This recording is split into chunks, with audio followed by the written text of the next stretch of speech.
could have picked a better time to talk about nutrition than smack dab between Thanksgiving and Christmas. But perhaps I can save you some time and frustration for those inevitable New Year's diet resolutions. And we will get to nutrition by way of the poet Ralph Emerson. He said, "As to methods, there may be a million and then some, but principles are few. The man who grasps principles can successfully select his own methods." And I cannot think of any field that has more methods than nutrition. There's the low-fat diets, the high-fat diets, and the low-carb diets. There's diets to count calories, or to count points, or to count grams. There's the Mediterranean diet, similar but different than the paleo diet, and don't forget about vegan, because there's also pegan, the oxymoronic meat-eating vegan. Understandably, people are confused. These are all methods. A method is a particular procedure for accomplishing something. For nutrition, methods are the diet rules, the yes-nos. Yes, you can eat X. No, you can't eat Y. But conversely, there are principles. A principle is a fundamental truth. In nutrition, this is the physiology to which we all must oblige. And yes, genetics modulate how much we must oblige, but these apply to us all to relative degrees. I'm going to make the assumption that the majority of nutrition-related goals are some version of this. Wanting to look great in a bathing suit and wanting to be healthy enough for gymnastics at 91. And there's two principles for achieving this. First, the quantity of food matters to determine your weight. There's a certain amount of food your body needs, and eating too much or too little relative to that results in weight gain or weight loss. Second, the quality of food matters to determine your health. Whole, unprocessed food is associated with health.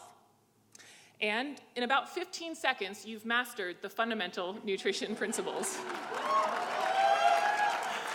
Don't eat more than you need, and more often than not, eat real food. So why is $60 billion spent a year in the diet and weight loss industry? Because it's not the principles that are hard. It's the application of them that is. It's applying these principles in a way that also aligns with your goals, habits, values, and lifestyle that can be difficult. Because sometimes our goals and our lifestyles point in an opposite direction. This would look like, I want a six-pack, but I also want a six-pack.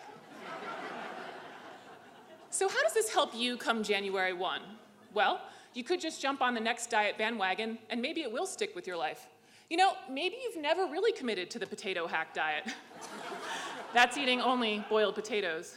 Or perhaps for a little dose of sustainable but less sexy realism, how about starting where you are? If I were to poll each of you, I'm sure you could quickly rattle off 2 or 3 ways that you could eat more whole food and not overindulge. Great.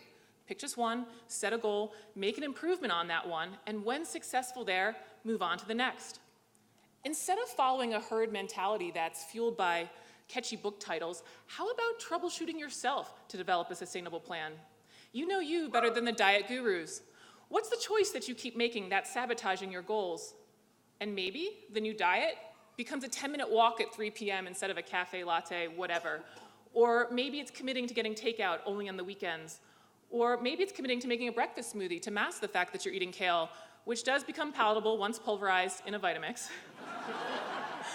But you can implement some new drastic diet, upending your entire life, and hope it sticks.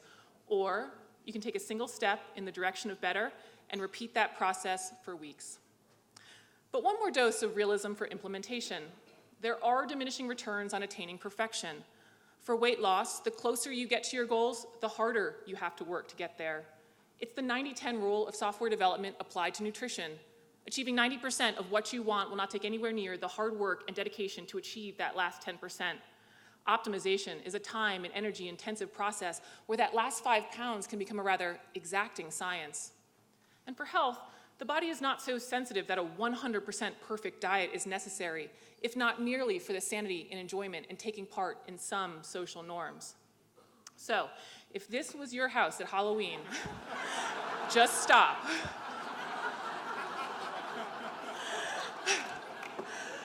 But don't get lost in the blogosphere of quick fixes and supplements and talks about longevity and metabolic flexibility. Don't fall for the clickbait of the 6 things you need to know right now to determine if you're Beachbody ready. You don't need any more expert advice. As Emerson said, the man who tries methods, ignoring principles, is sure to have trouble. So apply the principles of high-quality food and eating in the appropriate amount to your life. You can make your own method. Thank you.